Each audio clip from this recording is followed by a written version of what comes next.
Donc moi je suis Vincent Allot, je suis directeur de la technologie pour la société Alcuin qui se trouve à 300 mètres d'ici comme mon prédécesseur.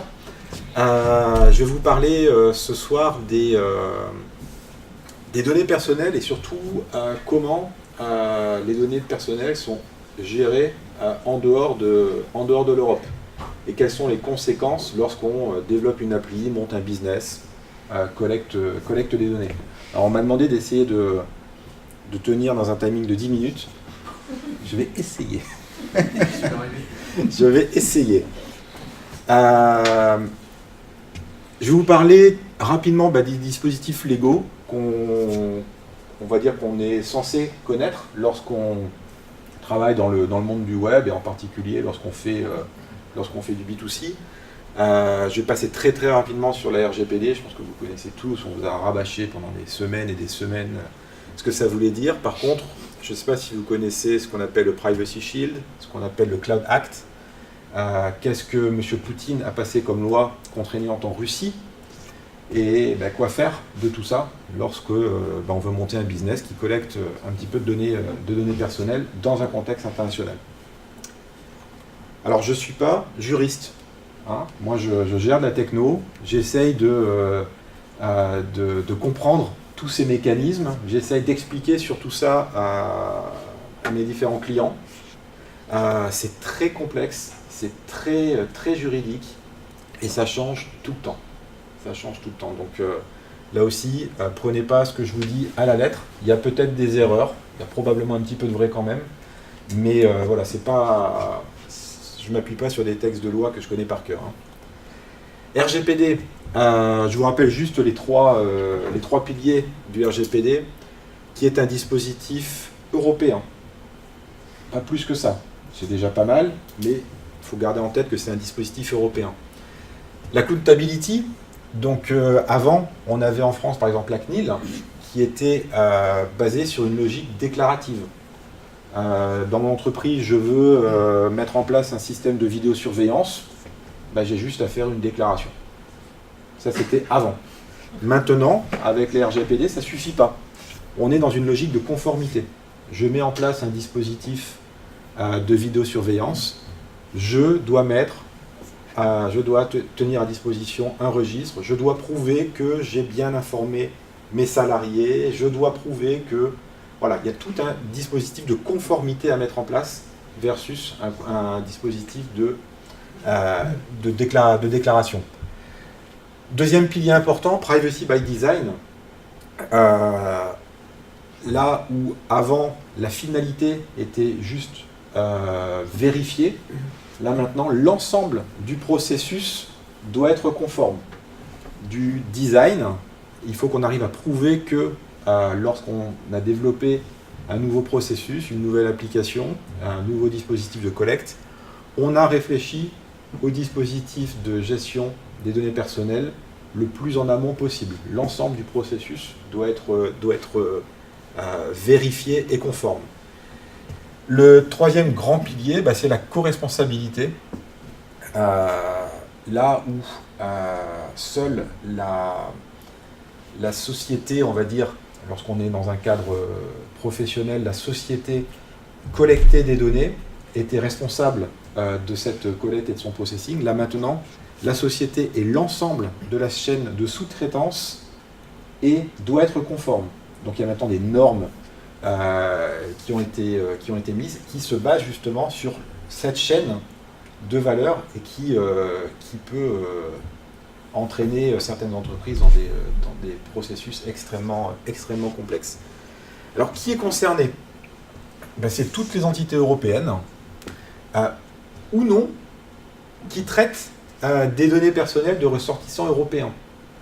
Et donc, une société américaine qui traite des données de citoyens européens doit être en conformité avec la RGPD. Vous avez dû voir dans pas mal d'articles de presse des grands réseaux sociaux qui se sont déclarés en conformité avec la RGPD. Et maintenant, quels que soient les sites, on met en avant cette conformité. Un dernier point, RGPD, c'est un dispositif pour l'individu. C'est censé couvrir les données personnelles, on va dire individuelles. Moi, j'ai appris quelque chose. J'étais à la journée de l'éthique à l'UCO il y a quelques semaines. Et on a eu une conférence vraiment intéressante qui, justement, mettait en avant les failles du RGPD. Aujourd'hui, notre comportement au sein d'un groupe permet également de mettre en avant des données personnelles vis-à-vis de ce groupe. Le RGPD ne traite pas du tout les données personnelles d'un groupe. Donc c'est probablement la prochaine étape. Privacy Shield. Alors ça, c'est le successeur de ce qu'on avait appelé à l'époque le Safe Harbor. Je ne sais pas si certains avaient entendu parler de ce dispositif. Donc c'est un dispositif entre les États-Unis et l'Union européenne. Ça permet de garantir que les données personnelles européennes transférées à une entité américaine puissent être gérées dans un cadre juridique cohérent. C'est important s'il y a un jour un litige, grâce à ce Privacy Shield, un citoyen européen peut porter plainte contre une société américaine pour une mauvaise utilisation de ses données. Si l'Europe, vous voulez porter plainte contre Facebook, Facebook fait partie du Privacy Shield, un Européen peut porter plainte contre Facebook. S'il n'y avait pas ce Privacy Shield, c'était juste pas possible. Alors c'est basé sur un dispositif d'auto-certification. Donc c'est les entreprises américaines qui doivent se certifier. Il y a un renouvellement annuel. C'est un formulaire que les entreprises doivent remplir pour déclarer qu'elles traitent les données de manière conforme avec la législation européenne. Ça concerne toutes les entreprises, ne peuvent pas signer cette mise en conformité. C'est restreint à quelques segments de marché. Par exemple, des associations à but non lucratif, un Greenpeace, un World Food Programme, ne rentrent pas dans ce cadre-là. Idem pour les sociétés d'assurance, par exemple. Si vous avez à transférer, dans le cadre de vos activités, des données auprès d'une société américaine, une liste est à votre disposition, c'est gratuit. Le moteur de recherche marche plutôt bien. C'est intéressant, par exemple, là moi je vous ai mis pour exemple Amazon qui fait partie de cette liste. Ça permet de voir les différents business d'Amazon en conformité avec le Privacy Shield. Ça permet aussi de voir comment les entreprises se segmentent là-dessus.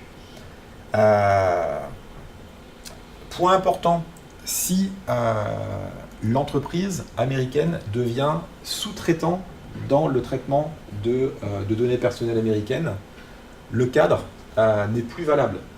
Là, on passe dans un cadre de sous-traitance, et là, il faut mettre en place un contrat de sous-traitance pour continuer à avoir cette chaîne juridique valide. Donc, si vous devez, par exemple, mettre en place une hotline ou un service de support sur le sol américain, si la société fait partie de cette liste, c'est pas suffisant. Il va falloir en bipartie établir un contrat de sous-traitance spécifiant comment les données vont être traitées. Cloud Act. Alors ça, c'est quelque chose d'assez nouveau. Ça a été une réponse au dispositif que voulait mettre en place l'administration Trump, qui disait, voilà, toi Microsoft, dans le cadre d'une poursuite judiciaire, d'un acte criminel, si je te demande une donnée que tu héberges, tu es censé me répondre. Et Microsoft avait dit à l'époque, moi je veux bien si la donnée elle est sur le sol américain, mais si la donnée elle est hébergée sur un serveur en Irlande, moi j'ai pas le droit de le faire, sinon les Européens ils vont me taper dessus. Et là, je ne sais pas si vous avez été au courant, il y a eu énormément d'articles de presse là-dessus où Microsoft s'était opposé à l'administration Trump lors de certains attentats, certaines choses, et ça avait été au clash. Donc notre copain Trump, il a dit pas de problème, on va faire passer quelque chose de beaucoup plus contraignant. Ça a été voté, donc c'est actuellement en place, c'est ce qu'on appelle le Cloud Act. Alors Cloud, c'est pas vraiment pour le cloud, mais c'est pour Clarifying Lawful Overseas Use of Data Act. Donc pour ceux qui lisent l'anglais, ça veut vraiment dire ce que ça veut dire. Hein. On veut clarifier le dispositif légal pour pouvoir accéder à des données qui ne sont pas chez nous. Ça permet, c'est un vrai antécédent, hein, c'est assez grave. Hein. Ça permet aux US l'extraterritorialité d'une loi qui régissait la manière d'accéder aux données. Les US ont maintenant la possibilité de forcer une entreprise américaine à leur divulguer de la donnée, quel que soit l'endroit où se trouve la donnée. Que ce soit sur le sol américain, sur le sol européen, au Japon, sur Mars, n'importe où. C'est assez nouveau. Ce qu'il faut aussi comprendre, c'est que vous allez me dire, ok, si c'est pour déjouer un attentat, si c'est pour chercher un criminel, si c'est pour traquer de la fraude fiscale, c'est un bon dispositif. Donc il y aura un juge, il y aura un formalisme fort pour pouvoir demander ça. Non. Tiens, on enlève le S, hein, requête judiciaire. Les requêtes judiciaires pour faire ça sont plutôt simples. Et en particulier pour les données sur le cloud. Il y a un article particulier pour les données hébergées sur le cloud où une simple requête, mais vraiment de la police, suffit. Et ils n'ont même pas besoin d'en informer l'utilisateur recherché. Ça va assez loin. Alors ils ont dit, ok, on va être cool, on va mettre en place un dispositif de réciprocité. Ça veut dire que si l'Europe a besoin d'accéder à une donnée qui est hébergée sur le sol européen, on va aussi le permettre. Mais comment ils vont le permettre ? On veut bien vous filer la donnée, mais il ne faut pas que ça soit un citoyen américain. Hein. Non. Là, c'est chasse gardée. Et surtout, il faut avant signer un agreement, un contrat entre la société entre les deux pays. Donc si la France veut faire une requête de données stockées aux US, il faut qu'il y ait un accord entre les pays. À ce jour, aucun pays n'a signé d'accord. Personne ne veut ça. Ça, c'est passé. Aujourd'hui, Microsoft, qui avait des demandes dans leur backlog, s'est exécuté. La suite, donc ça date d'il y a quelques semaines, quelques mois. La suite à ça, on ne la connaît pas. Mais ça peut mettre à risque, en péril, une énorme pan de notre business. Quand je dis notre business, on utilise tous du Microsoft Azure, on utilise tous du Amazon Web Services, on utilise tous du Akamai. Tout ça, c'est des sociétés américaines dans lesquelles, aujourd'hui, ils nous disent pas de problème, vous voulez que vos données soient stockées à Paris, en Europe, on le fait, on est indépendant, on est une société, on est une filiale, on a notre dispositif légal en Europe. Avec ça, ça ne tient plus. Donc maintenant, il faut le savoir. Les conséquences de ça, moi je ne les connais pas. Je pense que même les juristes ne les connaissent pas. Mais ça va remuer dans le brancard quand même. Un petit cas particulier. La loi 242-FZ. Alors elle concerne qui ? Là aussi, un cadre, on va dire restreint. Tous les sites de e-commerce, tous les sites d'inventaire informatique, tous les systèmes de distribution IT, tous les hôtels, les services de communication Internet et les réseaux sociaux. On va dire à peu près tout. Hein. Si, dans le cadre de votre business, vous devez créer un compte, nom, prénom, email, si la demande provient d'un citoyen russe, vous devez détecter que la demande provient d'un citoyen russe, et la première écriture sur un serveur de ces données doit se faire sur le sol russe. Ensuite, la donnée peut être répliquée en Europe, aux US, n'importe où, et elle peut être processée, computée ailleurs. Ça, c'est pas un problème. Mais la première écriture doit se faire sur le sol russe, et elle doit se faire en clair. Si elle se fait de manière cryptée, vous devez fournir la clé de cryptage aux autorités russes. Là aussi, c'est chaud. Aller en Russie, LinkedIn est bloqué. Telegram est bloqué. Parce qu'ils n'ont pas voulu se conformer à ça. Et là, les Russes ont mis en application leur loi. Ils ont dit, vous n'êtes pas conforme, on vous bloque. La plupart des sites des réseaux sociaux ne fonctionnent pas en Russie à cause de ça. Essayez de créer un compte Gmail, dites que vous êtes russe, vous allez avoir un petit formulaire spécifique. Eux sont en conformité et vont écrire vos données d'abord sur le sol russe. C'est assez marrant. Testez les grands, les grands réseaux, les grandes applications. Dites que vous êtes russe et vous allez voir si vous êtes réorienté ou pas. Il y a des solutions qui existent. Moi, personnellement, dans mon job d'avant, on a eu un client, donc moi j'étais en B2B, qui avait une filiale en Russie, qui voulait être en conformité, et on a développé une petite partie spécifique qui faisait une première écriture sur un sol russe. La difficulté, c'est de trouver un hébergeur pas trop cher en Russie pour faire ça. Ça existe, il y a un business qui est en train de se monter. Alors qu'est-ce que je fais dans tout ça quand je suis entrepreneur, je veux monter ma start-up, je suis développeur, je suis product owner, j'ai de temps en temps à gérer ça. Ça, c'est mes conseils. Ne collectez que ce qui est nécessaire. Que ce qui est nécessaire et rien de plus. Sinon, vous allez être emmerdé. Si vous n'avez pas besoin du nom, du prénom de la personne, ne collectez pas l'information. Si vous n'avez pas besoin de savoir dans quelle catégorie socio-professionnelle il y est, collectez pas l'info. Essayez d'anonymiser au maximum. Utilisez du cryptage sur disque. Alors, je ne sais pas la traduction en français de ce truc-là. C'est le fait de crypter les bases de données, les données, directement sur le hardware. Donc si l'hébergeur essaye de lire vos données, il ne va pas savoir parce que les données vont être cryptées.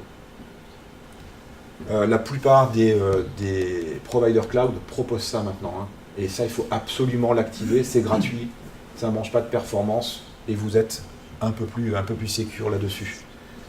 Ça, c'est un truc qu'on oublie systématiquement. Vos clés, essayez de les renouveler régulièrement. Pas de données de clients sur les postes de dev, sur les postes de QA. Ça, c'est le b.a.-ba, mais on le fait tous. Vérifiez la conformité de vos sous-traitants. Choisissez bien vos sous-traitants, que ce soit des hébergeurs, des partenaires, des intégrateurs.